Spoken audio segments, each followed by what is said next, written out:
Okay. YouTube. So I'm here to do a quick update.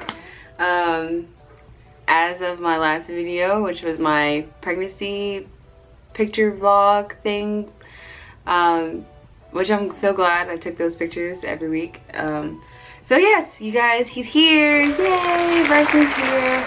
He is right over here. You probably will be able to hear him throughout this video, as well as hearing my dog bark, because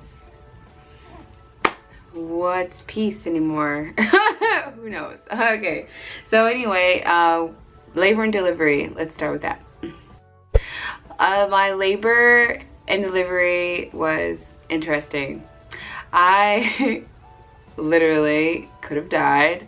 I planned on doing it naturally, but I was induced on the 10th, which was my decision. He was healthy, he was full term, and I was tired of being pregnant. So I had the option of doing that since it was already pre-scheduled due to them being concerned about his size. So my doctor had already scheduled it, and when I went in that week of the 10th and he asked me how I was doing, I was like, honestly, I'm ready to have this baby. So he's like, well, everything's going great on his end. He looks healthy, so we can induce you if you want to do that. So that's what I did.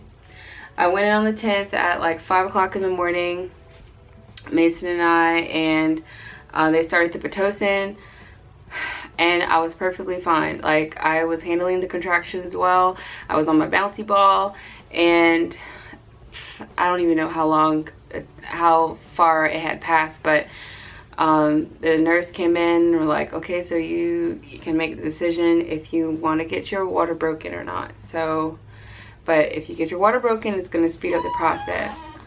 So I was like, okay, let's do it. Let's just go ahead and do it. So he broke my water, which was really weird. I think he's waking up here. Okay, so I had to get him. Anyway, so they broke my water and it went from 0 to 60 real quick. Okay.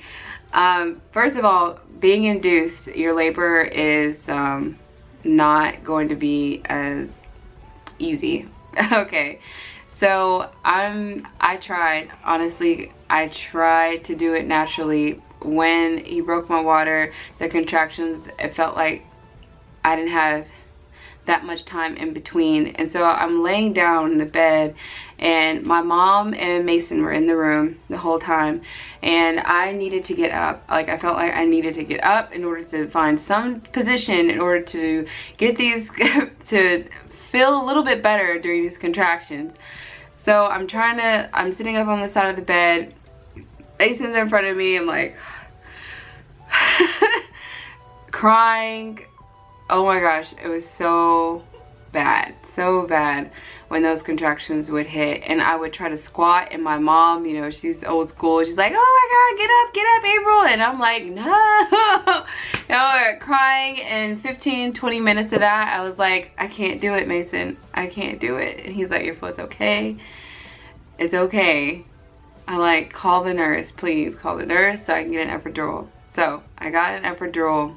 And if maybe I was already like 8-9 centimeters dilated and I was feeling that way, maybe I could have pushed through, but I was only 4 centimeters dilated at that point, and only 20 minutes of that was really hard. So I just couldn't do it.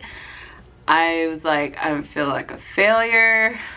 He's like, April, you're not a failure. So got the nurse, they had to leave the room, and I got the epidural. They had to stick me twice in the back to try to get the epidural, and I'm sitting there on the bed. One nurse is in front of me, one nurse in the back who's putting in the epidural. They're having a conversation about their kids in private school and the area, and which ones are good and which ones aren't, and how their spouse, they have arguments with their spouse about the private school because of how much money it is, and how much they're having a full-blown conversation over there, having contractions.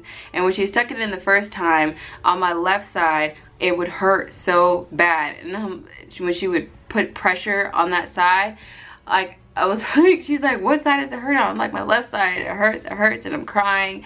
And she's like, okay, you're gonna have to breathe, do the, like, they told me to put my lower back out, and I have to like scrunch down up. So the second time around, they're still having a conversation. They did it, she did it again, and it went in correctly, and I wasn't having any pain on either side whenever she would put pressure. So that was an ordeal. So finally, when the epidural was in and it was working, everybody came back in the room. I fell asleep, and when I woke up, I was 8 centimeters dilated, and not maybe an hour later, I felt the need to push. Like, I could feel pressure. Even though you don't feel pain, you feel pressure. And I felt like he was making his way down, and I needed to get him out. So I told my photographer, my birthing photographer, which I can't wait for those pictures to come in, to go call the nurse. And somebody called the nurse, and she came in, checked me, she's like, oh yeah. So she told me to do a push, and she's like, yep, he's on his way. So they had to call the doctor, my doctor, to come, and he was like kind of busy, I guess, and he was having a hard time getting to me. So if he hadn't came at the moment that he did come into that room, my son would have been already on his way out, and Mason would have been like to catch him or something, because I wasn't even pushing, and he was descending down.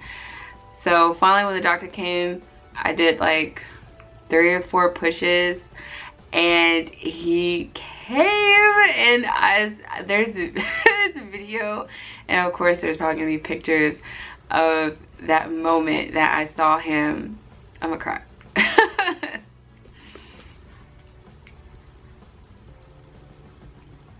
Oh my god, I don't want to cry.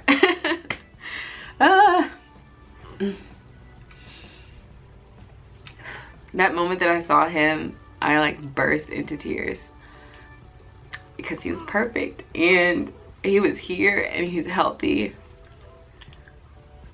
So I was so happy. It was happy tears. And Mason's over. He was over there like being super supportive, and I couldn't have asked for anything better. So yay for Bryson being here. And as soon as he came out, he was screaming. And he looked exactly, he does, what am I talking about? He looks exactly like his dad.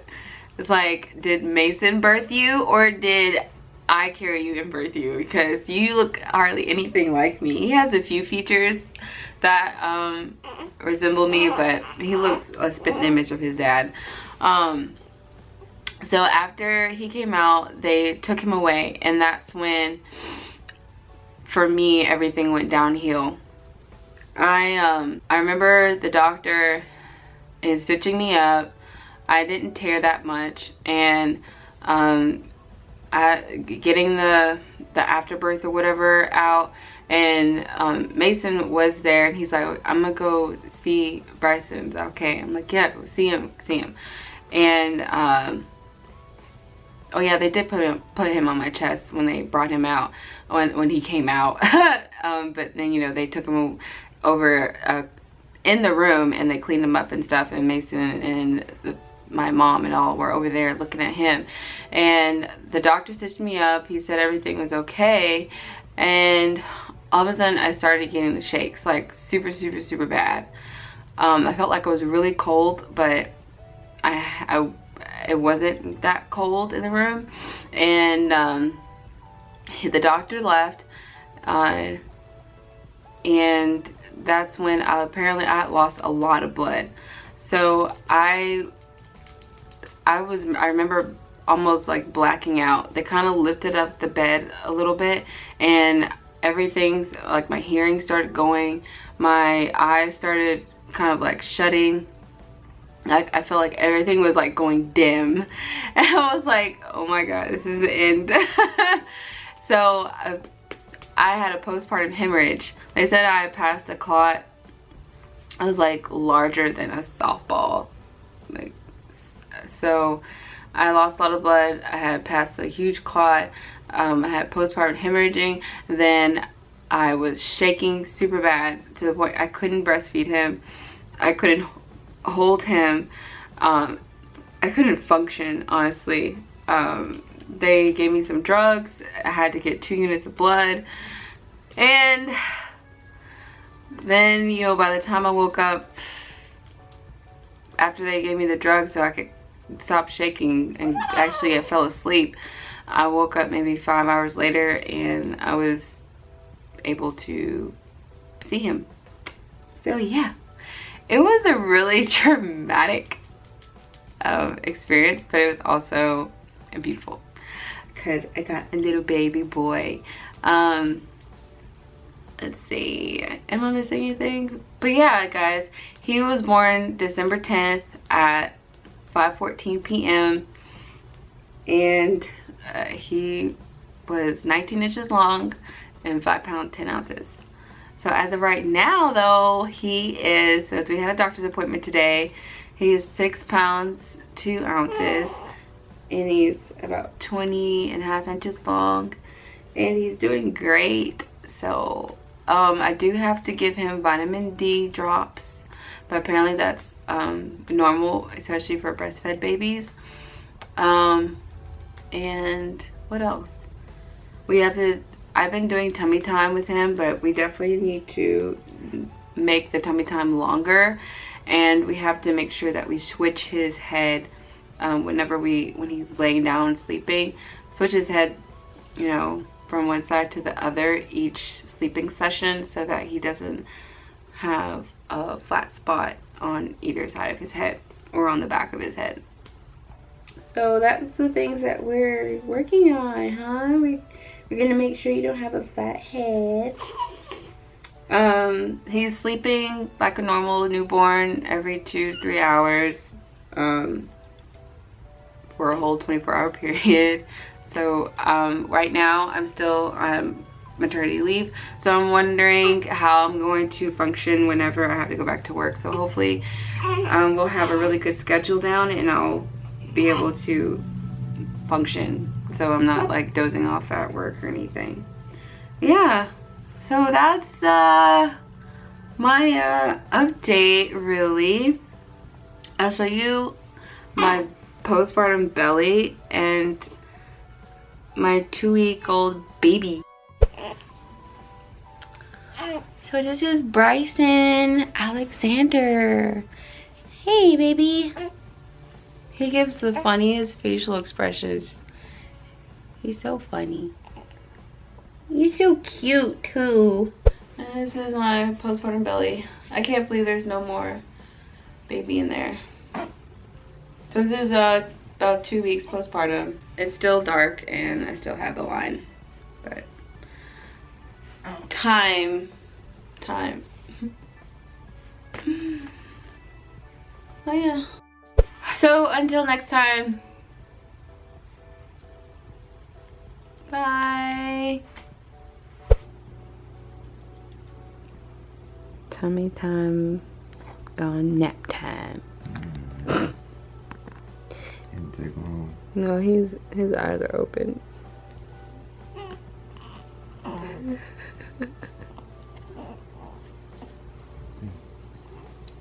Wait, don't eat your fingers, wave to the camera. Really?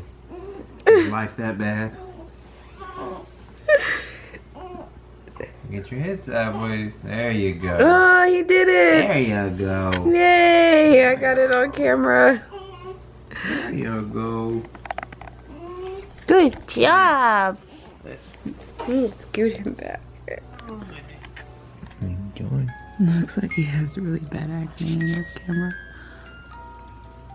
Because he does.